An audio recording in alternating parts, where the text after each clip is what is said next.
السلام علیکم ورحمۃ اللہ وبرکاتہ۔ نحمدہ و نصلی علی رسولہ الکریم، اما بعد، فاعوذ باللہ من الشیطان الرجیم، بسم اللہ الرحمن الرحیم۔ مٹ جائے گناہوں کا تصور ہی جہاں سے اقبال، مٹ جائے گناہوں کا تصور ہی جہاں سے اقبال، اگر ہو جائے یقین کہ اللہ دیکھ رہا ہے۔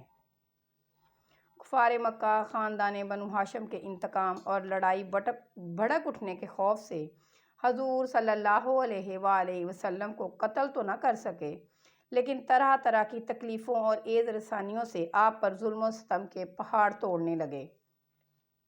کبھی آپ کے رستوں میں کانٹے بچھاتے، کبھی آپ کے جسم مبارک پر نجاست ڈالتے، کبھی آپ کو دھکا دیتے۔ روایت ہے کہ ایک مرتبہ آپ صلی اللہ علیہ وآلہ وسلم حرم کعبہ میں نماز پڑھ رہے تھے کہ ایک سنگ دل کافر عقبہ بن ابی معیط نے آپ کے گلے میں چادر کا پھندا ڈال کر اس زور سے کھینچا کہ آپ کا دم گھٹنے لگا۔ حضرت ابوبکر صدیق رضی اللہ تعالیٰ عنہ نے یہ منظر دیکھا تو بے قرار ہو کر دوڑے اور عقبہ بن ابی معیط کو دھکا دے کر دفع کیا۔ کفار آپ کے معجزات اور روحانی تاثرات و تصرفات کو دیکھ کر آپ کو جادوگر کہتے۔ جب حضور صلی اللہ علیہ وآلہ وسلم قرآن شریف کی تلاوت فرماتے تو یہ کفار قرآن اور قرآن کو لانے والے جبرائیل اور قرآن کو نازل کرنے والے اللہ تعالیٰ کو گالیاں دیتے۔ حضور صلی اللہ علیہ وآلہ وسلم جب کہیں عام مجمع میں قرآن پڑھ کر سناتے تو دعوت اسلام کا وعظ فرماتے تو آپ کا چچا ابو لہب آپ کے پیچھے چلا چلا کر کہتا، اے لوگو، یہ میرا بھتیجا جھوٹا ہے، یہ دیوانہ ہو گیا ہے، تم لوگ اس کی کوئی بات نہ سنو۔ ایک مرتبہ دعوت اسلام کا وعظ فرمانے کے لیے تشریف لے گئے اور لوگوں کو کلمہ حق کی دعوت دی تو ابو جہل آپ پر دھول اڑاتا جاتا تھا اور کہتا، اے لوگو، اس کے قریب مت آنا، یہ چاہتا ہے کہ تم لوگ لات اور عزیٰ کی عبادت چھوڑ دو۔ ایک دن حضور صلی اللہ علیہ وآلہ وسلم حرم کعبہ میں نماز پڑھ رہے تھے۔ حالت نماز میں ابو جہل نے کہا کہ کوئی ہے جو اونٹ کی اوجڑی لا کر سجدہ کی حالت میں ان کے کندھوں پر رکھ دے۔ یہ سن کر عقبہ بن معیط کافر اٹھا اور اس نے اوجڑی لا کر حضور صلی اللہ علیہ وآلہ وسلم کے دوشے مبارک پر رکھ دیا۔ حضور صلی اللہ علیہ وآلہ وسلم سجدہ میں تھے۔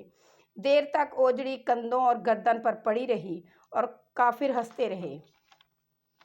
حضرت بی بی فاطمہ رضی اللہ تعالیٰ عنہا جو ان دنوں ابھی کم سن لڑکی تھیں، آئیں اور ان کافروں کو برا بھلا کہتے ہوئے اس اوجڑی کو آپ کے دوشے مبارک سے ہٹا دیا۔ حضور صلی اللہ علیہ وآلہ وسلم کے قلب مبارک پر کفار قریش کی اس شرارت سے انتہائی صدمہ گزرا اور نماز سے فارغ ہو کر 3 مرتبہ یہ دعا مانگی کہ اللہم علیک بقریش، یعنی اے اللہ تو قریش کو اپنی گرفت میں پکڑ لے۔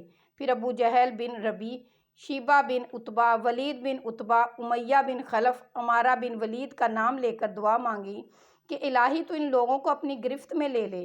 حضرت عبداللہ بن مسعود رضی اللہ تعالیٰ عنہ فرماتے ہیں کہ خدا کی قسم میں نے ان سب کافروں کو جنگ بدر کے دن دیکھا کہ ان کی لاشیں زمین پر پڑی ہوئی ہیں، پھر ان کفار کی لاشوں کو نہایت ذلت کے ساتھ گھسیٹ کر بدر کے ایک گھڑے میں ڈال دیا گیا، اور حضور صلی اللہ علیہ وآلہ وسلم نے فرمایا کہ ان گھڑے والوں پر خدا کی لعنت ہے۔